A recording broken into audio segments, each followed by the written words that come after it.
there, knitters. Welcome to episode 40 of Knit Talk with a Tech Editor. I'm Megan of the Unapologetic Knitter, and I'm a tech editor. Today we are going to do kind of a definitive deep dive into how I swatch, block, and prepare for my knitted projects. We're going to take a look at some swatches both in the round and flat, and projects that are done with stockinette stitch or a stitch pattern. So we're going to do a lot of top-down view in this video so you can see what I'm actually doing to work through every step. The one thing that I am not going to include in today's video is having you watch me knit a swatch. That's boring, but before we get down to those top-down views, let's just take a quick look at the swatches that I'm going to be demonstrating on, and we can talk about how I use them and why I use them the way that I do. So let's talk first about swatching flat, okay? When you're swatching flat, especially when it's a project of stockinette stitch, you're knitting on the right side and purling on the wrong side rows. It's very straightforward. I generally put a garter stitch edge on it, 3 stitches and 3 ridges at each edge, just so that you've got no rolling at the edge of your project and you can measure over a nice clean surface of your swatch. Obviously this swatch is quite small. It was done for a previous video when I talked about comparing swatching in the round versus swatching flat, which was episode 2, which I'll link in the description below the video. I generally recommend, if you're swatching, especially for a garment, swatching quite a bit larger. So this would be a 4x4 inch swatch. When I swatch for a garment, when I'm knitting flat, I generally swatch an 8x8 inch swatch. Okay, now let's talk about swatching for a sweater worked in the round, also using stockinette stitch. My preferred method for this is to cast on roughly 4 times the number of stitches that your gauge calls for in the pattern to fit around a 16-inch circular. And I will knit an entire swatch that is at least 4 inches tall, if not taller, to make sure that I am getting an accurate gauge reading. But this is also the method that will most closely mimic the gauge that you will have on your sweater when you're knitting in the round. And now I know this is a lot of yarn. It does use a lot of yarn. We measure this later in the video, and I can tell you this weighs 29 grams, which if you're working with, say, a 50-gram skein, that's a lot of yarn to use for a swatch. But it's also a big investment into your project to make sure it's going to fit. So I'd really encourage you to consider a 16-inch circular swatch when you're swatching in the round, whether it's stockinette stitch or whether it's in a stitch pattern. I just feel like it's going to set you up the best to be successful for your project. Now let's just take a quick moment and talk about speed swatching. Speed swatching is when you see these little swatches with the fringe all down the edge of your work. Essentially what you're doing with a speed swatch is constantly knitting across the right side of your work to mimic what we're doing in a circular swatch, but rather than having your stitches all the way around a 16-inch circular needle, you're carrying the yarn behind your work and sliding your stitches back down to the other end of the needle when you start each right side row. So you're mimicking a tube. It's almost like a really, really large I-cord, but it's meant to mimic working in the round. There's pros and cons to this. It definitely uses a lot less yarn because you're not having to knit the entire circumference of the back side of the swatch. I have found in my experience, and again, I'll direct you to episode 2 of this podcast where I compare knitting flat, knitting in the round, and speed swatching. I don't get an accurate reading as compared to a swatch in the round. And what I mean by that is this method, speed swatching, is often referred to as a substitute for swatching in the round, which would indicate that whether you swatch in the round or you speed swatch using this method, your gauge would be the same. However, that has not been my experience, so I would encourage you to consider trying this. if you've got some spare yardage sitting around, maybe you've got a single skein that you're just not really sure what to do with. I did have 3 pieces, so I have these 2, and I actually do have an accompanying 16-inch circular swatch that goes with it.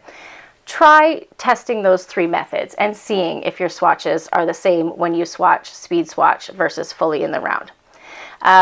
The other con, that in my opinion, to speed swatching is if you have purchased just barely the right amount of yardage for your project, you won't be able to reuse this yarn. Because you need to cut up the back of your swatch, you will just end up with short lengths of this yarn that you wouldn't be able to pull out and reuse from a swatch that you perhaps knit a large swatch in the round with. So this you could theoretically, if you were running short on yarn, unravel the swatch, refresh the yarn, and continue to use it on your project. So that's just kind of my 2 cents about that.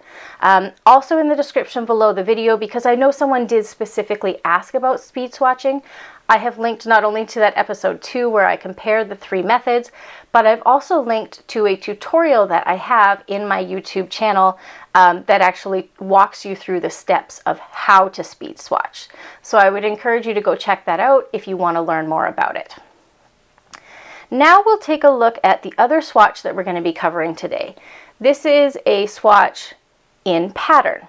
So that means that when a designer has created, say, an overall textural sweater, whether it's cables or lace work or mosaic color work where you're slipping stitches, you'll very often see in the pattern X number of stitches and X number of rows over 4 inches or 10 centimeters in stitch pattern, which means that you're going to have to go into the body of the pattern, or the designer may have actually provided you instructions on how to swatch specifically.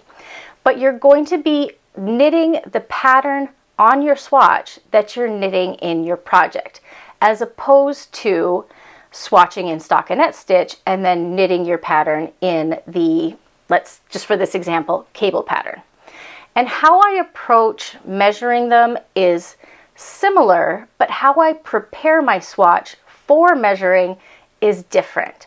So I hope you will enjoy all the various aspects of this video. It is fairly long, so grab yourself a cup of coffee, get some pen and paper, and get ready to take some notes. But of course, this video will always be here for you, and I hope you enjoy. And I'll see you after we get through all of the top-down tutorials. The swatch that I'm about to show you is a swatch of a pattern from this wonderful book by Nora Gahn called the Knitted Cable Sourcebook. I'll link to this in the description below. This book is full of absolutely beautiful cable patterns that you can work into designs if you would like, or just get a better understanding of how cables work and how to begin designing with them. Because this book is for purchase, I'm not going to show you the actual stitch pattern that I use in my swatch because I want to respect her copyright. But if you're interested in learning more about it, I'll make a note of which pattern I used from this book below so that if you want to knit it up, you can join me with that. So here's what the pattern is. So it's this beautiful interlocking cable pattern worked on a background of stockinette and rib stitches. I simply put garter on the outside edges because I'm actually going to be working this into a shawl design, and I wanted to see how it worked up next to garter stitch. But you're going to see I've got stitch markers all over this swatch. And this is my method for when I'm swatching, whether it's flat or in the round, but when I'm swatching a project with complicated patterns, or pardon me, complicated stitches that I would find hard to count. Now, if we zoom in a little bit closely here, we can see very clearly that we've got 4 stockinette stitches, we've got 2 reverse stockinette or purl stitches on each side of it, and then we've got a cable. However, when you're swatching, it's not always easy to tell where in the cables your pattern repeats may start and stop. I personally also really struggle to see when you've got stitches adjacent to a cable, like in this little stockinette stitch section. I always find it hard to tell what row is the cable row versus which row is the row below it or the row above it. So while I am knitting my swatch, I clip markers into my work when I am at the start of a repeat and the end of a repeat across a row, but also when I am at the start of a repeat and the end of a repeat vertically up the work. So because these markers are not going on your needle, they're going into the work, you're going to clip them between your stitches over the bars that are between them. So these are the running threads between stitches that you would use to, say, work a lifted increase, like a make one left or a make one right. So after you've knit the stitch to the left of the marker, you'll go back and place the marker around the horizontal bar between your stitches. You can also go down a row if you'd like. I simply placed them after I worked a stitch and just made sure this locking marker went around the bars. The same thing when you're working vertical repeats. When you have just finished working the row that you know you want to mark, go into the stitch just below it and put your marker around the full V of the stitch.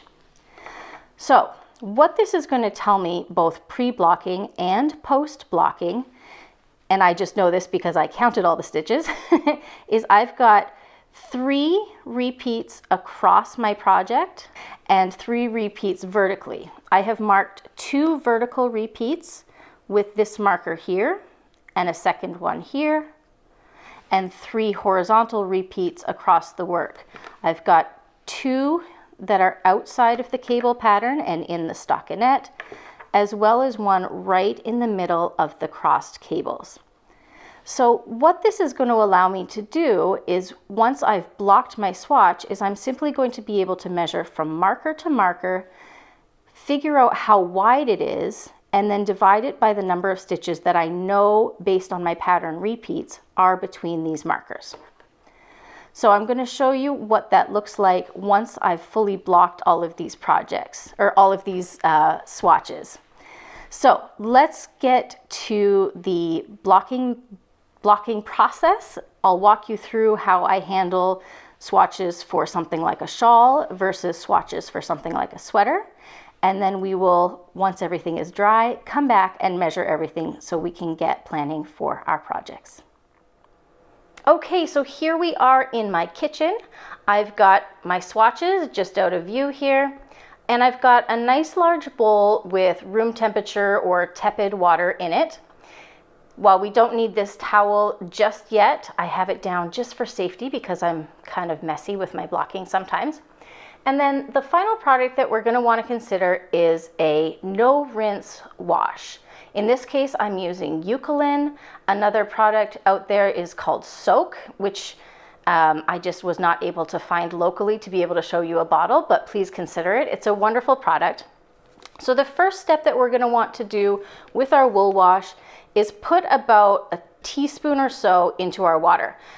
Most lids on these bottles actually are a good measure. However, I managed to break my lid, so I just have to eyeball about 1 teaspoon into my water. And then before we throw our woolens into this bath, we're just gonna give it a little swish around in the bowl.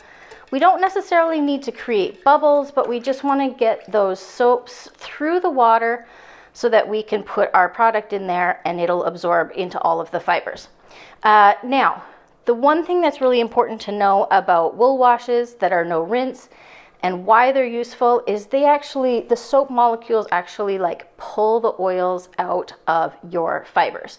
So whether you have a commercially dyed yarn or a hand dyed yarn like this, if there's any residual oils in the product, it'll help pull it out and just get your wool nice and clean. But once you pull it out of the bath, you don't have to rinse it. So just be sure to look for a no rinse product so that you don't have to wet your product again once you pull it out of your wool or your soap bath. So now it's quite simple. You're just going to drop your swatches in. This is how technical it is. And I push them down to submerge them because wool naturally floats on the surface and won't necessarily submerge itself. And obviously you're going to want to choose a bowl or sink. that is an appropriate size for your project. When it comes to sweaters, I generally need to use the sink because they're too large, and this is my largest bowl. Now, before we throw this guy in, I just want to let you know that I recommend using either the plastic locking stitch markers or ones like this that are coated so they won't rust in the water. I'll be honest, I don't expect these to rust, but if there is any part of them that is not coated, they may very well, but that's okay. It's a swatch. That's what it's, it's not the garment. So we are simply going to add that in there as well. And once these are fully soaked and submerged, I'm gonna let them sit in the water for, well, if I'm being perfectly honest, they'll probably sit here for an hour because I'm gonna go do a little bit of work while they soak and I'll forget to come back. But ideally, you will let them sit for about 15 minutes so the fibers are completely saturated. So let's let that do its work and then we'll come back in a few minutes to work on the next process. All right, here we are back with our samples that have sat and soaked for quite a while. Actually, it's only been 15 minutes. I did pretty good. So when you still have all of the samples in your bowl, actually, let me back up and say, if you are soaking your swatches in the sink, you're going to want to pull your project over to the side of the sink and let the sink drain without lifting your project out of the sink. What we're trying to avoid is putting any undue gravity pressure on our swatches that can distort the fabric when it's wet and heavy. So if you have your projects in a bowl, we're going to do something similar. I just sort of gather them up to the edge of the bowl so that they're not going to fall out and just tip the water right out.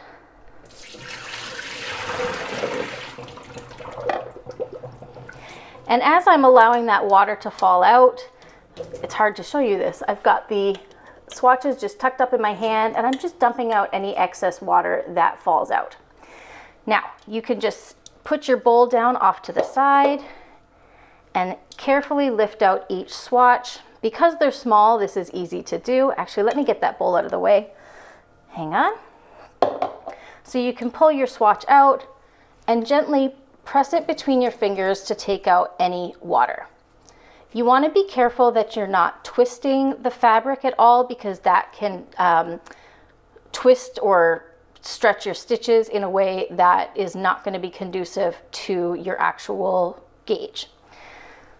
We're going to do the same with our next swatch. This will be the in the round swatch. We're just going to squish it and squeeze out as much moisture as we can.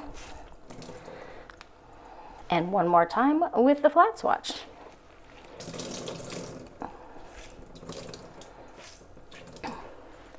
Now we're going to take our 3 swatches and head over to the island that had the towel on it. So here's where the towel comes in really handy. When we are taking our swatches and laying them out onto our blocking mats to dry, we want to take out as much moisture as we possibly can. Obviously, we just watched me squeeze all of the water out of them, but that's not necessarily going to be enough. If this was a full sweater's worth of fiber, that thing is going to be very heavy and it's going to have a lot more water in it than you can physically take out of with your hands by squeezing it, whether you're compressing them between your hands or pulling it hard against the side of your sink to try and get out that excess moisture. So we use a towel. Now, these swatches are obviously pretty small and I'm going to be demonstrating it by pressing down with my hands. However, if this is a full-size sweater, I put a towel on my floor in the kitchen because it's the largest area in my home. Put the sweater in the towel, roll it up, and actually stand on top of it. My body weight is enough that I can help squeeze out quite a bit of the moisture that's in the fabric without distorting the sweater. It's a weight that I simply cannot exert with my hands on a tabletop. All right, so all we're gonna do is just carefully lay out the swatches in an approximate shape of what they're going to look like on the blocking mats. In this case, basically just rectangles. We're going to be very careful not to be lifting them too much so that they're hanging because again, the weight of the project can distort your stitches and we want them to be as close a reflection of our final project as possible. And we're just going to lay them all out. They can be touching or overlapping. It's okay. We're just trying to remove excess water.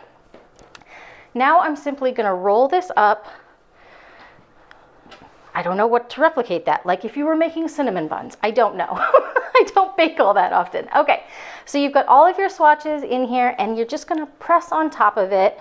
Again, if this was a sweater, this would be on my kitchen floor and I would be standing on top of the swatch. Because it's rolled up, you're not gonna get any twisting.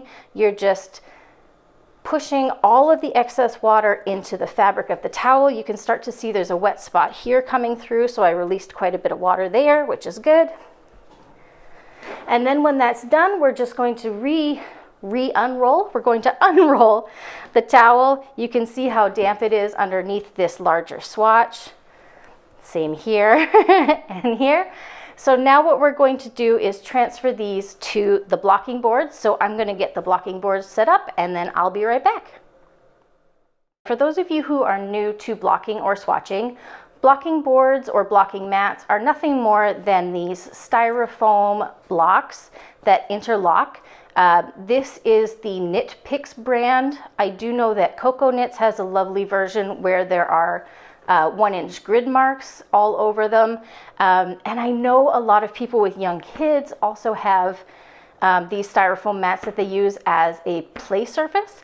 So these are exactly the same thing. So if you have some of those on hand, they make an excellent blocking surface. If you don't have blocking mats, it's okay. You can use a surface like a mattress.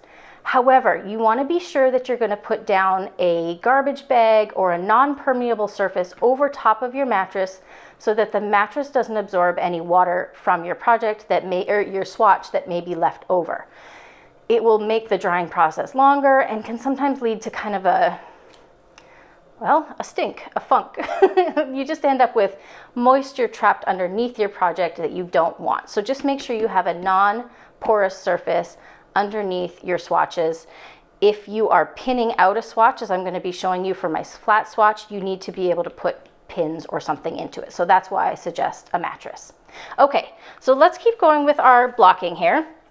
I've got 3 of these laid out side by side. I'm not sure if that's going to be way too much space, but that's what it is. So now we're going to be, because we're talking largely in case of garments here, both this small swatch that I worked up for swatching in the speed swatching method and this larger swatch that I knit previously for swatching in the round for my weekend or crew sweater, we're going to just lay out. It's really important that you treat your swatch how you're going to treat your finished project. So in this case, it's a sweater. Because both of these fabrics are very plain, they are stockinette stitch and there are no lace stitches or anything that needs to be opened up large like you would for blocking a lace shawl with lots of yarn overs in it. I'm simply going to treat these the exact same way I want to treat my sweater when I wash it and block it. I don't want to fuss around and pin out my sweater every time I need to wash it. So I am just going to lay these out flat so that they can dry in their natural state, just smoothing out any inconsistencies in the fabric, making sure that your stitches are, you don't want it to be like, how do I show it? Like you don't want to have that weird ripple in the top. You want to make sure your edges are nice and straight so that your stitches are square. And that's it. That's all we're going to do for laying out swatches for sweaters. Again, this is a personal preference thing. I don't like to fuss with my sweaters when I wash them. If you like to pull everything nice and tight and pin out every edge, do the exact same thing with your swatch. You want to know what your gauge is going to do on the garment. And so we treat our swatches exactly the same way we do the garment when we wash it or block it when it's all done. Now, when it comes to dealing with a swatch for a project like a shawl, where you do want to be pinning it out so you get nice straight edges, it opens up any detail work on the project through lace or cables, we're going to treat the swatch a little bit differently. So we're going to pull our swatch onto the blocking mats, and I'm actually going to turn it around because this is my bind off edge and I like to make sure it's at the top. But when you're dealing like with swatches or cowls, generally you block them open, so you can see the maximum detail of any fabric characteristics. In this case, it's cable. Other times it might be lace. So what I like to do is we're going to make sure that our top edges are straight. So I generally sort of zhuzh them out so they align with the, oh, that is the fabric, align with the top edge of the blocking boards.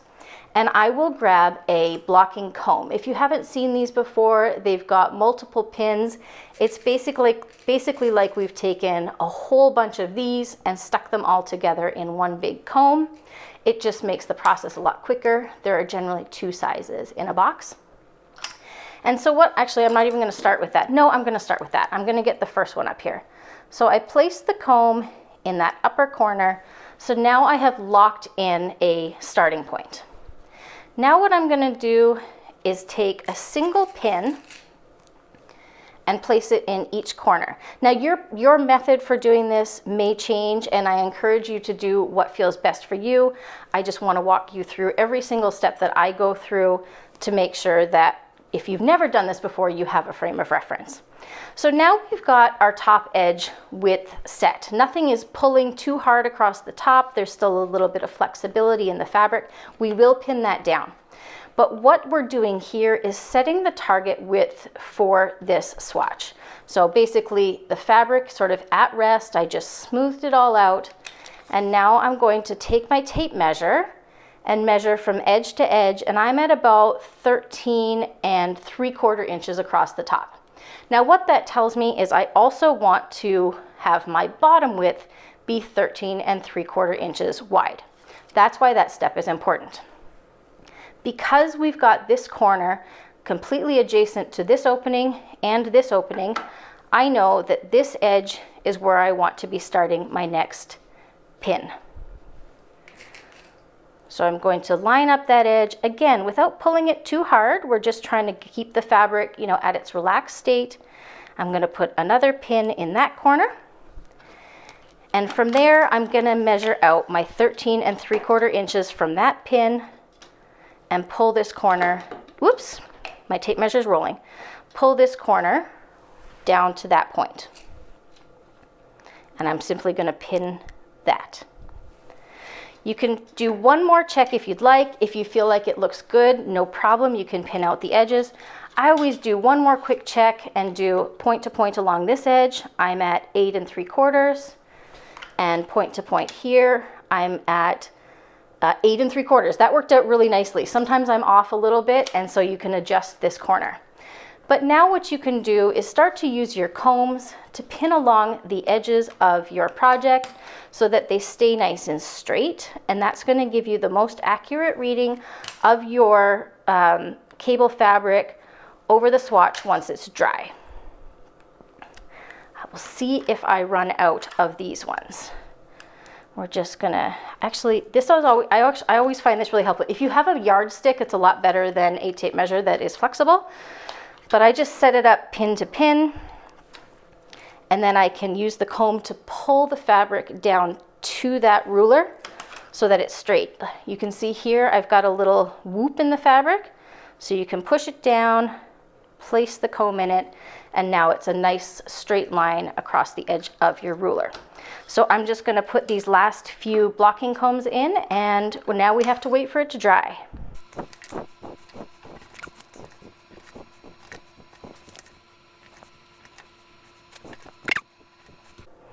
Okay, so you can see I've got some small gaps between some of my combs here. You could put an extra pin in there if you want to, but for the most part, my edges are secured and straight. And now all we have to do is let this fabric dry. So here we are 24 hours later, but by the magic of video, really just a couple of seconds later. And all 3 of the swatches that we blocked in yesterday's video shoot are dry. So for the purposes of the swatch measuring portion of this video, I'm going to do away with this little swatch. This was just to mock up what speed swatching looks like with these little tassels at the end, but I want to use a much larger swatch to demonstrate how I like to measure my swatches. So goodbye, little swatch. So we've now got our 2 remaining swatches. This swatch was worked in the round for a sweater in stockinette stitch, and this swatch was worked flat using a detailed stitch cable, or well, it is a cable pattern, but stitch pattern repeat, because sometimes you'll have patterns that provide gauge over stockinette stitch, and sometimes you'll have patterns that say to swatch in pattern, in this case a cable pattern. So let's start with what I think of as the easier of the 2 options. Actually, let me just back up and say one more thing before I do this with either of them. Both of these were dry on the blocking mats this morning. So before I had my shower, I unpinned them and let them relax a little bit. Well, this one wasn't pinned. I unpinned this one and let it relax a little bit. While the swatch didn't immediately like spring back and get any smaller, having the stitches under tension for so long and then measuring immediately after you take it off can give you a bit of a false reading. So what I did for this swatch, and what I recommend for any swatch that you pin out, is to take the pins out, let it relax for an hour or so, and even, just sort of pick it up, shake it, let all the stitches relax, and lay it flat before you measure it. It just allows for any of the tension that may have built up in the stitches, whether horizontally or vertically due to being pinned out, to relax, so that when you measure it, you get a more accurate measurement. So now let's take a look at how I like to measure a swatch when it's knit in stockinette stitch. While this one was knit in the round because it's designed to be used as a swatch for a sweater that's worked in the round, the same method is going to apply whether you're knitting or measuring a swatch that has been worked flat or in the round. So let's say that this pattern, and I believe this pattern does actually call for 20 stitches over 4 inches or 10 centimeters. So what a very common practice is, and there's nothing wrong with this practice, let me say this up front, it's just not my preferred. You will take your tape measure, lay it out, find the column between stitches as a starting point, mark your 4 inches, and then count all of the columns of stitches between these 2 points. So let's do that really quickly. 1, 2, 3, 4, 6, 7, 8, 9, 10, 11, 12, 13, 14, 15, 16, 17, 18, 19. So 19 and a half is about what I'm measuring. As I say, there is nothing wrong with that methodology. My issue with it is that if I struggle to see the stitches because this fiber is a little bit darker, or if I, jostle my tape measure as I am wont to do when I am measuring, you can sometimes get a slightly inaccurate reading. So the method that I like to use actually kind of mimics what we've done here, where we place pins over our pattern repeats. Now, obviously in stockinette stitch, there is no pattern repeat, it's all just knit stitches, but instead what I like to do is take the 20 stitches of our gauge, put a pin in each of the columns on the outside of those 2 stitches, and then I just measure pin to pin. And for convenience sake, I've already done that on the back side of this swatch, so you can see what I'm talking about. So I've got 3 sets of T-pins across this side of the swatch. I have counted out 20 stitches between each set of pins. So between this upper column of T-pins, there are 20 stitches. Between this middle one, there's 20 stitches. And again, between these lower ones, there's 20 stitches. So this is what I consider my best practice. If you disagree, that's okay. You are allowed to. Everybody is allowed to do it their own way. But what this allows me to do is count the 20 stitches without even worrying about the measurements, put in the pins, and now I know I've got 3 exact 20 stitch measurements that I can measure and average out the width. So really quickly, we're going to see if I can zoom in on this a little bit here. So from T-pin to T-pin, you can see they stay aligned in the columns between the stitches because they are tucked under the bars between the stitches. See, I've got them under 2 horizontal bars between the column of stitches at each side. So what we're now going to do is just measure from T-pin to T-pin because I already know it's 20 stitches.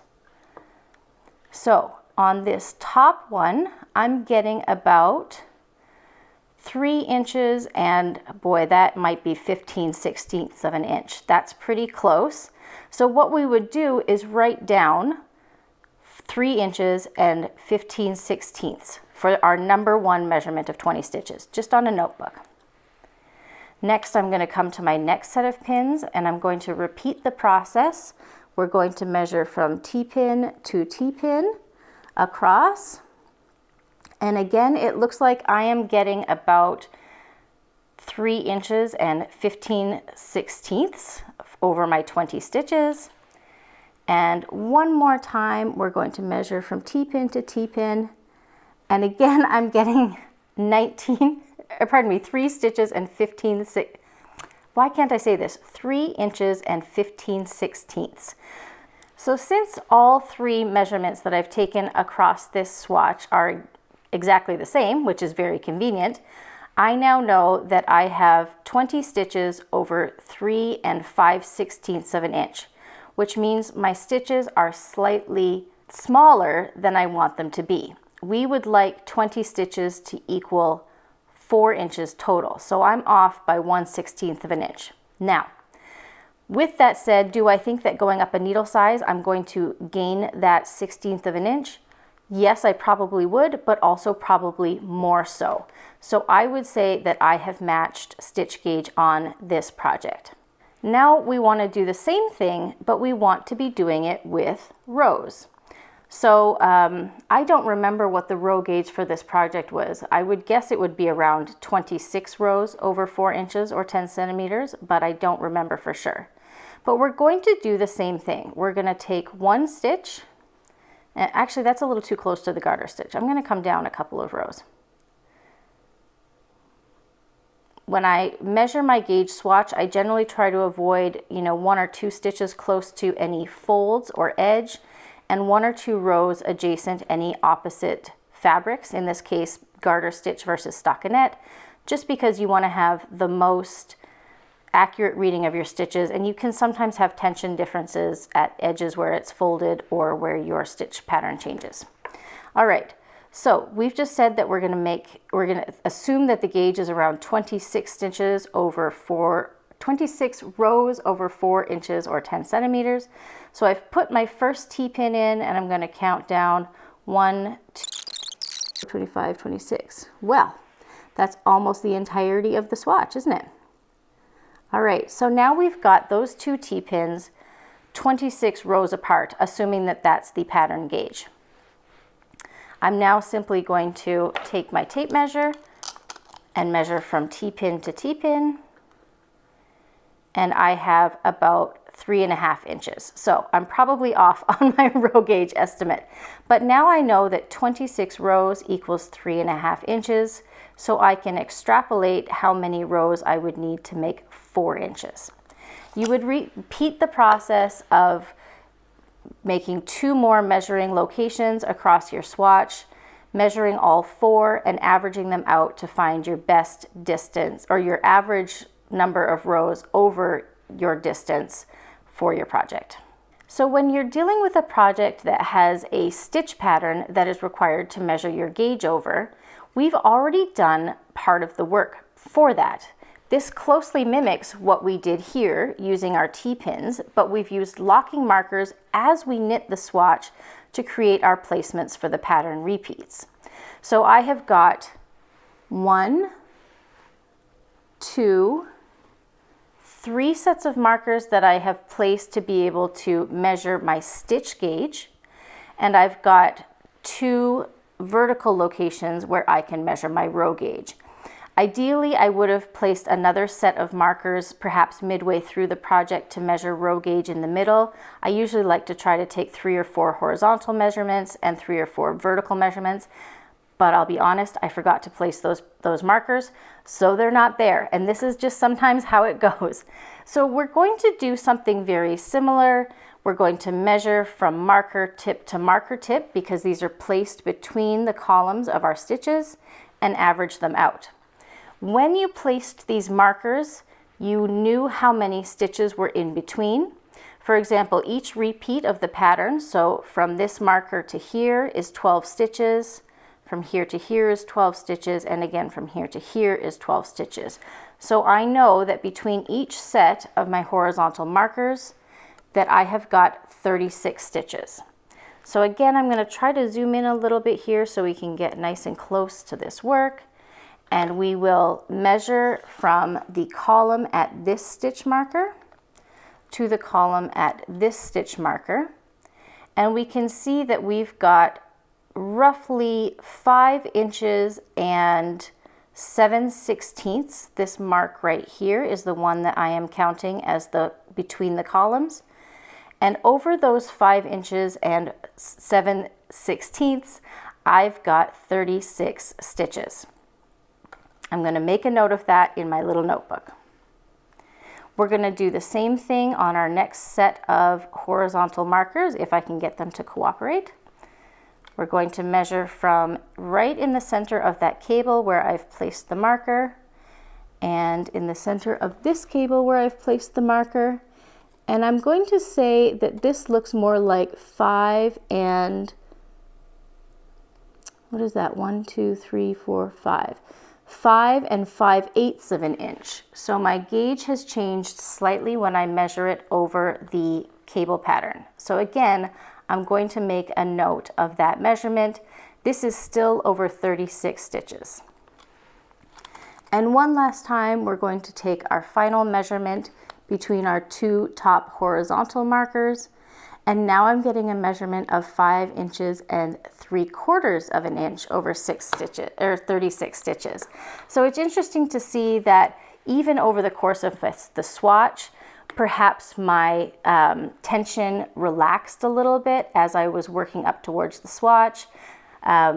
These are the things that happen over a swatch, but they can also happen over a project. So when we add up all 3 measurements that we take across that we took across this swatch, the total number of inches is 16.8. So we had 5 and a bit, 5 and a bit, and 5 and a bit. So we add them together, we get 16.8. And we're going to divide that by 3 because we took 3 measurements and we want to find the average measurement over those 36 stitches. So when we divide our 16.8 divided by 3, we end up at 5.6 inches for 36 stitches. That's our average width across 36 stitches. Now, to determine how many stitches we have in 4 inches, we're going to take a quick 2-step process. We're going to divide our total 36 stitches by our 5.6 inches that we averaged across those 3 measurements, and we get a total of 6.43, which means that for every 1 inch of work, we have 6.43 stitches. So now, to find out what our measurement over 4 inches is, we will take that 6.43, multiply it by 4, and determine that it is 25.7. Now I'm going to round that to be 25.5. So that means that over this swatch that I have knit, my stitch gauge is 25.5 stitches over 4 inches. Now we're going to do the same thing for our row gauge. I'm not going to bother actually showing you all of these measurements because I think you understand how to do it. Basically, you're going to measure from marker to marker, and you know the total number of stitches that you have in your row. In this case, it's 20. And you can extrapolate what I just did for the stitches to determine your number of rows over 4 inches. So the final step that I take when I'm knitting a swatch for a project, and not every project is going to require this, but certainly if you plan to make modifications to a pattern, this is a great extra step that you can take when you are measuring your swatch. You're going to want a scale that measures in grams. I happen to have this kitchen scale with a nice large surface on it. If you have a scale that measures in grams with a smaller surface area than I have, you can always take a little bowl, put it on the scale, and hit that tare button or the 0 button to take out the weight of that bowl before you place your swatch in it. So we are going to measure the weight of this particular swatch just because I'm not ready to take all of the markers out of my cable swatch yet. So we're going to take out all of the T-pins because we don't want those skewing the results of the weight of the swatch. See, there should be 2 more. Here we go. And then I'm just going to fold up the swatch so it fits nicely on the scale. So I'm going to lay this on the scale, and it tells me that my swatch is 29 grams. Okay, step 1 is done. We're going to make a note of that, and we're going to get this out of the way. Next, what we want to do is take a measurement of the outside dimensions of our swatch. So we're going to measure across the bottom, and I'm reading 9.5 inches. You can do another one across the middle if you like, and I'm still at 9.5. And at the top, I'm probably more like 9.25, but it's pulling in a little bit, which I find kind of strange. So I'm going to say that my swatch is 9.5 inches wide, which means total, because this is doubled up in circumference, or doubled up because it's knit in the round, the total circumference of this is going to be double 9.5, so 19 inches around. And then we're going to do the same with our depth of the swatch. So I'm saying that's 5.5, just slightly less than 5.5, and 5.5. So this is just a rough measurement to find out the total area of your swatch. So now that we know that our total swatch has a circumference of 19 inches and a depth of 5.5 inches, we can multiply those 2 numbers to get the square area of our swatch. 19 inches by 5.5 inches equals 104 square inches of this swatch. And we know that the swatch weighs 29 grams. So to determine how many grams we need per 1 square inch, we're going to divide our 29 grams by the total square inch of our project, and we get a result of 0.28 grams. So now we know that for every 1 square inch of garment or project that we're making, we need roughly 1/3 of a gram, or 0.28 grams of this project yarn. If you, for example, wanted to add, say, 3 inches to a sweater that you're making, you would take the total circumference of the body of the sweater that you're making. Let's say it's got a 40-inch circumference, and you want to add 3 inches to the length of your sweater. You'll multiply the 40-inch circumference of your sweater by 3 inches, because that's how much length you want to add, and you get a total of 120 square inches of extra sweater that you want to add. Now you're going to take that 120 inches and multiply it by 0.28, and that will tell you how many extra grams you need to purchase of your project yarn to make the modification to the sweater that you want to make. So now that we've walked through all of those many steps that I take to not only swatch and block my swatches and then measure them, there is one thing that I didn't get to cover in those top-down videos that I just wanted to address. In the swatch that we used for this cable stitch, I was using coilless safety pins, or little bulb pins, to mark my fabric for my measuring points. I also mentioned that if you don't have coated coilless safety pins or locking markers, that you might want to consider using like a, whoops, of course I'm going to drop it, a plastic locking marker. These are very, very common. You can often find them at your local yarn shops. Those are great to use in your blocking bath if you're worried about your stitch markers rusting. I was very fortunate that because my pins that I used were coated, they did not rust, but some of the uncoated ones might. What I wanted to make sure you do is when you go to measure your swatch, when you have all of your safety pins across it, take these big ones out and use something thinner. These ones take up a lot of space between stitches, especially when you are working at a finer gauge than this one, which is a DK weight. You want to go to something a little bit thinner, or you can even take these out and put in the T-pins that I used in the stockinette swatch and use those to mark your stitch widths. It'll just give you a slightly more accurate reading because they're not really taking up horizontal space. These ones are pretty fat. Okay, so I know that was long. I hope you got a lot of valuable information from it, but by all means, feel free to ask questions. Sometimes I'm able to answer them in next week's video, and failing that, maybe an episode down the road, which brings me to next week's topic.